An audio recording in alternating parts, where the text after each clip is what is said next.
Hello everyone, this is CJNovo992 and today we're back for another brand new video and we are here to talk about Rangers versus Braga under the bright lights of European football at Ibrox. What year is it? Be wise in 1 second, I'm just going to DM Hadji and see if he fancies a game. But before we go ahead and get in too deep regarding the Rangers perspective and hope for a performance that we last saw a Rangers team wearing this shirt versus Braga, went ahead and done. If you didn't mind hitting that like button, that'd be absolutely sensational. Again, we're trying to reach 70,000 subscribers, which is getting closer and closer, and it is terrifying to think about. But if you can help the channel out, or if you want to sit and wait to see if this content is worth hitting the like for or subscribing for, that's completely fine. I'll go ahead and try to earn that, and the best way we'll do that is to start off with the old oppositional preview, with a cheeky wee preview to find out who we're playing and who we're dancing with tomorrow, because yes, they're very, very familiar, but does that familiarity lead us in the wrong direction?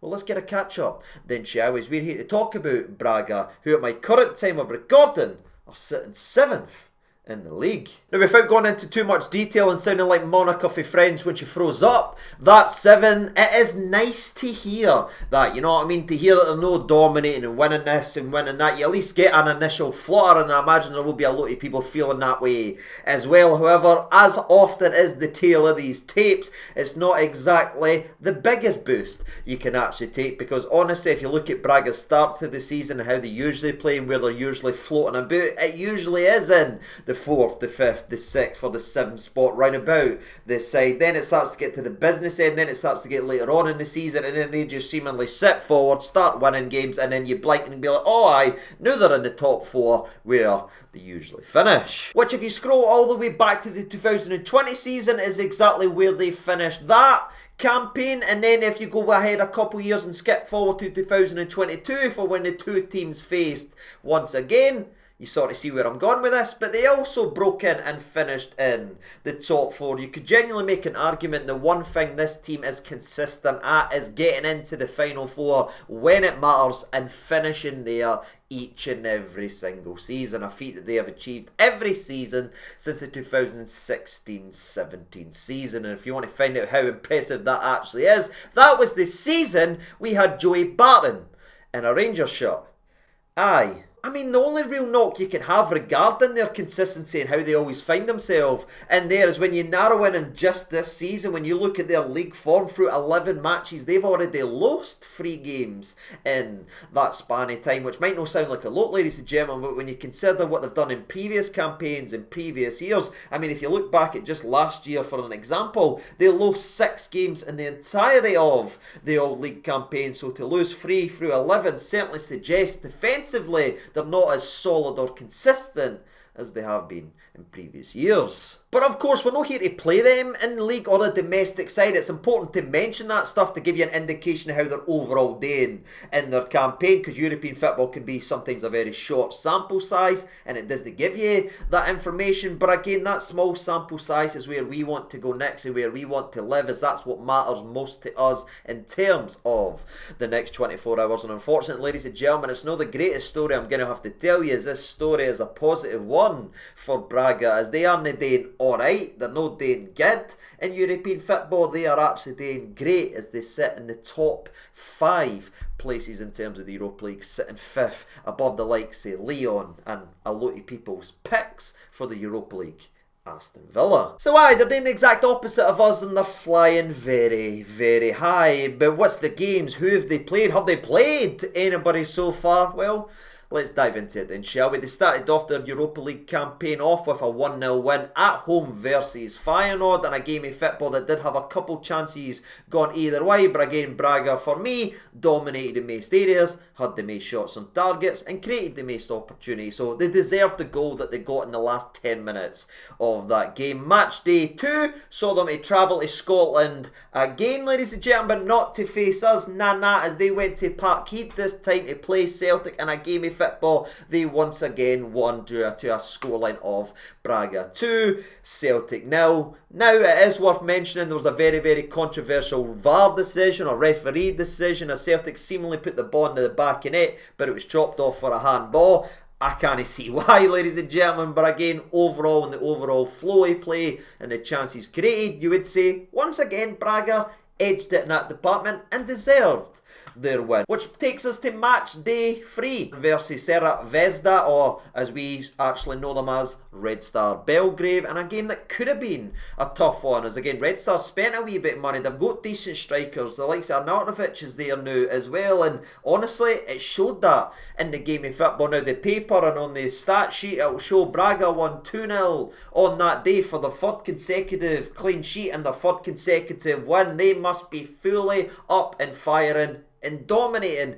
Honestly, I wouldn't really say that, as Red Star created more than enough opportunities. They led the shots on targets. They created absolute golden opportunities, but seemingly missed every single one of them. So you could make an argument that Braga maybe rode their luck on that day, especially to keep a clean sheet. But that clean sheet streak and that winning streak was ripped up in match day 4 as everything came crashing down. And again, the argument could be made that the luck that they got versus Red Star abandoned them on that day, as everything Genk seemed to hit ended up in the back of net, in an absolute incredible game of football, filled with good moments and great goals, etc, etc, as it finished Braga 3, Genk 4. Now, I need to watch a lot of different teams and a lot of different games, especially when I go to Scottish football and having to break all that down. Sometimes it's an absolute chore to put our eyes through some of the performances I need to watch. So to sit there and watch a 7-goal thriller where it did swing one way, went the other and went that way, was a vacation for my soul. But again, at the exact same time, if you were Braga, you'd be absolutely spewing with the way that game fell out their favour, because again, they dominated in terms of possession and everything. They're a possession based team. They'll choke the life out of you with that. They had over 60% of the ball. They passed more than double the opposition, yet every single time Genk touched the ball, they seemingly burst the back of net. It was an incredible game, filled again with incredible goals, but that was the winning run ended for Braga, and that's where it leads them today. And on paper, they've only lost one game in European football, but the manner in which it happened, the way Genk lined up and just seemed to cut through them every single time with vicious counter-attacks, might see a tactic copied and pasted due to our performance in the next 24 hours. We'll touch on that when we get to the Rangers perspective, but again, this is going to be the first time in a couple years since Braga has came to Ibrox. As much change for them in terms of their personnel or their shape. Well, their shape lines up very similar to the 4-3-3 that we've seen before. Again, it's all based on keeping the ball. The middle of the park is absolutely vital that gets everything gone, whether it's recycling backwards or keeping it going forward, chipping the balls out to the old wingers. The likes of Horta, again, is still there for them, and he was a pain in the jacks the 2 other times we've played them over the space of the last 5 years. He was a pain in the jacks in 2020, he was a pain in the jacks in 2022, and by all accounts, with how well he's playing and how well he's gone about his business this season, especially on the European stage, I imagine the Braga captain will fancy his chances. But regarding his position, again, he can still play pretty much anywhere, and he has sort of in the last 4 games that he's played versus Rangers, whether that's on the right, whether that's in the 10, whether that was even the leading the line at one point when they went ahead and made some substitutions, but also can play on the left, where I think he will play tomorrow versus Rangers, and I think he'll be licking his lips, fancying his chances versus Tavernier, and fancying his chances being able to come into the box late and try to strike up and be as dangerous as he has been through the 4 Europa League matches he's played so far this season. The guy's got 4 goal contributions with 1 goal and 3 assists. He's still such a major part of them going forward, and if he's playing well, Braga, unfortunately, usually do as well. But with the storylines almost right themselves in terms of Horter's 3rd time lucky versus Rangers, there's another guy that's been really scaring me and keeping me up as I've been keeping an eye on Braga, as he's seemingly getting better and more on flames, and that's their backup striker, Fran Navarro. Yeah, I'm talking about the backup striker of Braga, where there's enough danger men out there, enough people that can score goals. I'm sitting looking at Ole frickin' Solskjaer's regen, somehow just coming off the bench and banging goals every single time he plays on the park, and that's painful to me, because whether he starts or no, the threat is still there as the big man's just seemingly coming off the bench and bagging goals at an alarming rate, especially in European football. He's only played 3 times and again only started one of those games. He's been getting 20 minutes or 32 minutes in the others, but yet despite the limited game time, he has scored in every single game that he's played. So that's somebody to keep an eye on, whether he's in the start 11 or if they go ahead and pluck him out for the old bench to run at the back line for 20 minutes. Aye, he's one that annoys me. But again, I'm going to move away from it to keep my sanity. There is really good players in the Braga side, you know what I mean? I'd be here all day, so I'm going to try and cut through it and talk about someone else in their team that, in my personal opinion, is the orchestrator in the middle of the park. And I think about every single European game that we have lost, it's because we have not been able to dominate and win the midfield battle. Well, we play against someone that's very well experienced, especially being 39 years old now. By the way, we João Moutinho, yeah him, for Sporting, for Wolves, for Monaco, for Porto, that guy's still playing football. And do you know what's a credit to him? Is he's still at the top of his game. Again, he's not really the box-to-box crasher scoring goals like maybe he did early in his career, but what he lacks maybe in terms of his legs, he's been able to play 90 minutes every game, because he's only going to play 60-70 minutes tomorrow versus Rangers, but what he lacks in that, he makes up for in just control. This is a very, very talented, very, very clever player that will win a lot of free kicks. It's whether or not we can get in and amongst them and ruffle him up a bit and take the game away for him, because if you do that versus Horta and if you do that versus João, we've got a real chance of finally picking up a win in the Europa League.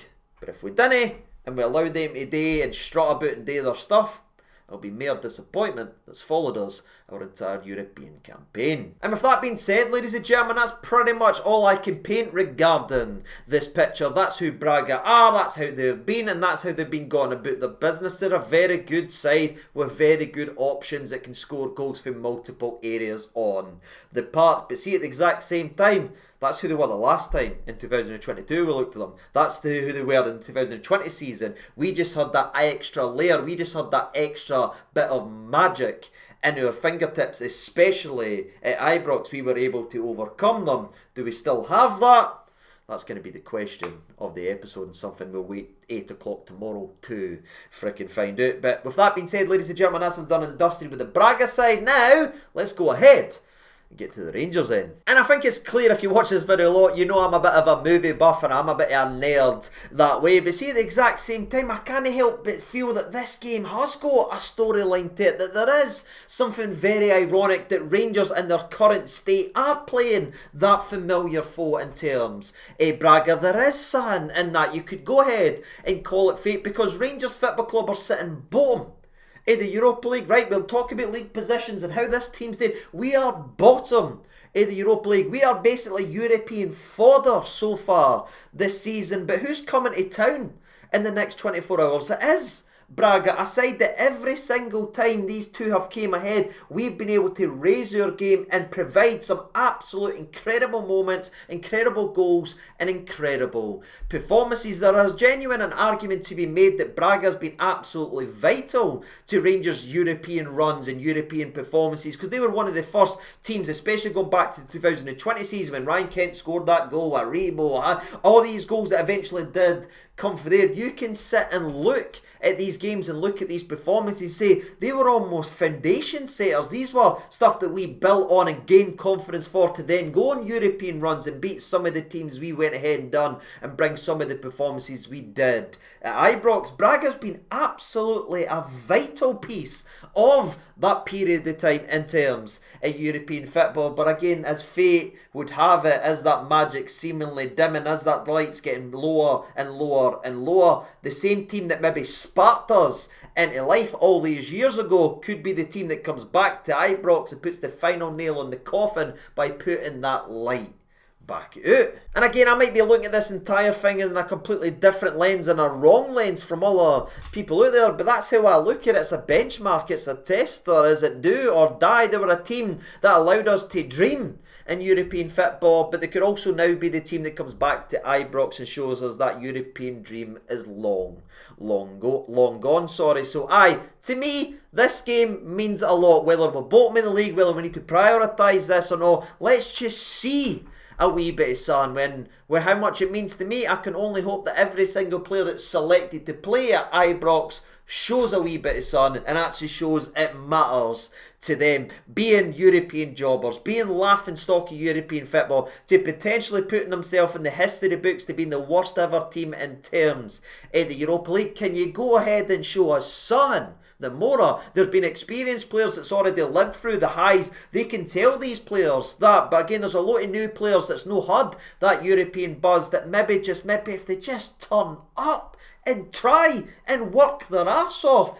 could start feeling what some of these experienced players like theyve have had in previous encounters versus Braga. But again, we've talked about this a lot before, and the players go about swan about and think they're amazing and can't be asked winning. So we'll find out a lot again as it's coming to crunch time. It's time to turn it around. You've got a game at Ibrox, right? Hoddit and Doddit is gone. The manager is gone. All the excuses in the world is gone now. It's over to the players to do their job. And that's where we're going to stay, ladies and gentlemen. We're going to stay talking about these players to give you a wee latest update regarding injuries and team news. Thankfully, there's no fresh injury concerns. Again, it's just unfortunate the likes of Suter, Cornelius, Mikey Moore, all these guys are missing because they could have been big pieces in this type of game. You know what I mean? They could have been important players. But again, where they are losses in certain departments, they are opportunities for others. And that's where, again, my eyes dart right to Manny Fernandes, and I know there is a potential problem with him, you know what I mean, because he might be a wee bit slower to the turn, he might not be as concentrated as others, his defensive awareness might not be great, and sometimes he can be a wee bit lax on the ball. But you know what that guy's got that no other centre-back in a Rangers team has got, ladies and gentlemen, is he stands about 7 foot tall, and you can't teach that. He's a big drink of water, and that's something you can't teach. What you can teach and what you can learn is concentration, is defensive awareness, is when to step up and when to go. That stuff you can get taught. You can't get taught to get taller, ladies and gentlemen. So he's got something that's so unique that if he can take the opportunity that's now been presented to him with these injuries and with being given game time at Rangers week in and week out, he might be a very, very good player for us down the line.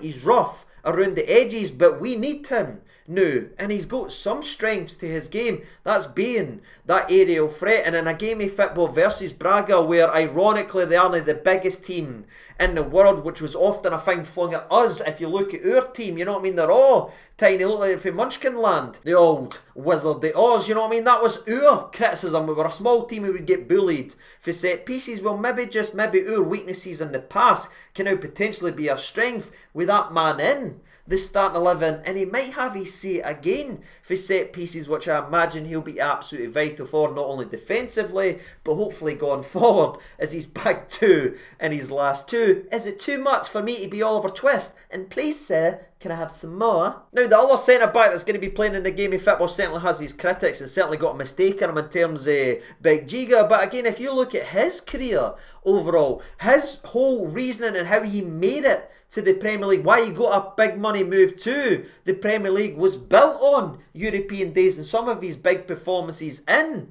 these games. And again, the lights didn't get much brighter, so it might bring the best out of him. But again, I'm nervous about the back line. Even Big Manny, who again I'm hoping has a very good game offensively and defensively for these set pieces, the centre back position is still one that terrifies me, but that's who we've got and who are going to be playing. So I'll cross absolutely everything that it works, and both of them can come into a game when they start getting that consistent game time that they need. Now, the striking position, I imagine, will dominate a lot of the comment section, a lot of the conversation elsewhere, etc. What is the right formula? Danilo's playing really well, but he needs a striker next to him. Can we afford to not have another winger there to go ahead and tack, because we need to play somebody next to Danilo? Do we need to change your entire shape to fit Danilo? Is Bojan good? Is Chermeti going to be back and be able to play in this game? I can understand the striking position is the sexy conversation to actually have, as it is maybe the biggest talking point, but for me, I'd keep Danilo in the starting 11, and for me, I'd give Bojan a run at this. Whether Chimete's fit or fully fit or no to go, whether we've paid however much we've paid for Chimete, we need to try and justify the price tag. That shouldn't matter. The only thing that should matter in terms of being in the starting 11 for Rangers Football Club is if you are performing and if you've got something to give in the game. None of the off the field stuff should matter. That should all be pushed to the side. And for me, I liked in glimpses what I saw from Danilo and Bojan. And I see at the exact same time, do you know how we talk about the centre backs? Well, they need a run of games to get up to it. Well, wee Barron needs a run of games to get in the middle of the park. Wee this needs to do that, etc, etc. Well, can the same not be said for the striking position? Because all we've done for every single game is chop and change it. One starts, he's bombed out. One starts, he bombs out. Then we're trying this formation. Then it's this formation. Then it's this formation. How can any of our forwards begin to show consistency if they're never in the starting 11 enough to show any of that? Glimpses again is all we're getting, but it's almost all they're being allowed to be given because they're not able to build on that. As the next again game they're gone,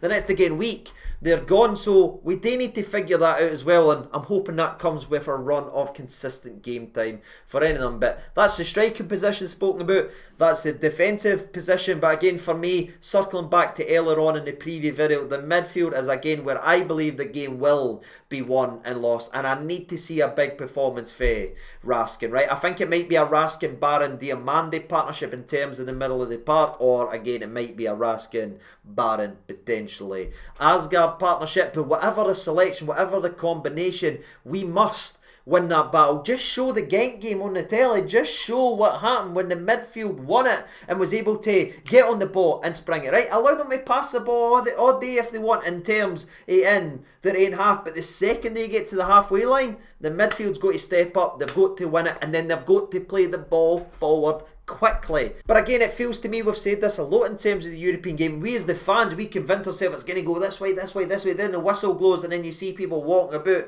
no interested and can't be bothered, and it just sickens you to your core. All I can hope, ladies and gentlemen, is again Danny's able to fine tune it and get this team performing and maybe just grab a wee result. That would be absolutely sensational, you know what I mean? But again, there's enough evidence to suggest that it could be lights out in terms of European football. But I'm a Rangers fan. I'll hope that we manage to turn it on and again just scrub and sprinkle a bit more magic on a tie and against an opposition. We've had magic every single time we've played them, but that's sort of gearing closer and closer to the end of the old video. The only other thing to do now is in terms of the starting 11. Again, I'll keep it brief and I'll keep it very quick. Butland, Tav, Giga, Fernandez, young Jaden. I'd go with Connor Barron, I'd go with Raskin, I'd go with Diamande is in the middle of the park as well. Again, could be Asgard as we try to justify it. On the left, I think it will be Gazaman. Gazaman might have his best game in a Rangers team. Might be, ladies and gentlemen. Because that quick pace, that quick counter, we win it in the middle of the park, play it in behind.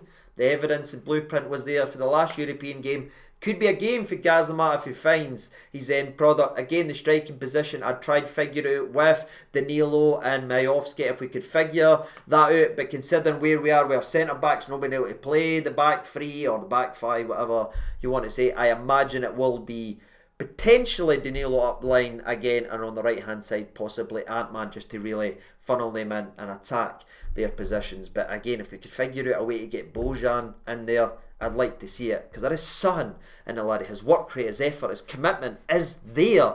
He just maybe needs a run. It maybe needs something to bounce off his arse and hit the old back in it, just to feel that confidence. But that's it, ladies and gentlemen, boys and girls. All that's left to do is try to go with the old cheeky prediction. And again, I will be there. I will be sitting there. I'll sit and look, and I'll hope every fibre of my being for a cheeky channel favourite 2-1. But it might be more in terms of a score draw in this game of football. But you know me, I'll always back the team to win a game. So I'll go Rangers 2, Braga 1, and maybe someone hitting a swinger into a wall and it goes the complete opposite, wrong foot in the keeper. That would be lovely. Or if Gazama wants to try and pull on his Joe Aribo pyjamas and skin a couple of people, put it in the bread basket, I'd accept that as well. But I just get sun for these games, because the games are running out, and how much humiliation are these players going to give this fan base. And that's me reached the end of the old video, ladies and gentlemen. Hopefully you've enjoyed it enough to be let me know your thoughts and opinions. And again, if you're still enjoying the preview videos, please let me know down in the comment section below, because I always wary after I like fire out videos every 3 days. Is it too much around and that? So let me know if you still enjoy the old previews, and again, I might even see you at the old game as well. Speaking of, it's going to be an extremely late one coming back from that, so you're talking about maybe a 2 AM upload, so I'll probably see most of yous in the old morning, but I will put the video out as soon as I get home, probably freezing, red face, not being able to feel the fingertips, but hopefully that's because I've been clapping so much. That's the way it used to be. No sitting there freezing. And until the next time I see you, I've been Siege over 92. Thank you so much for watching. All the best, and bye-bye.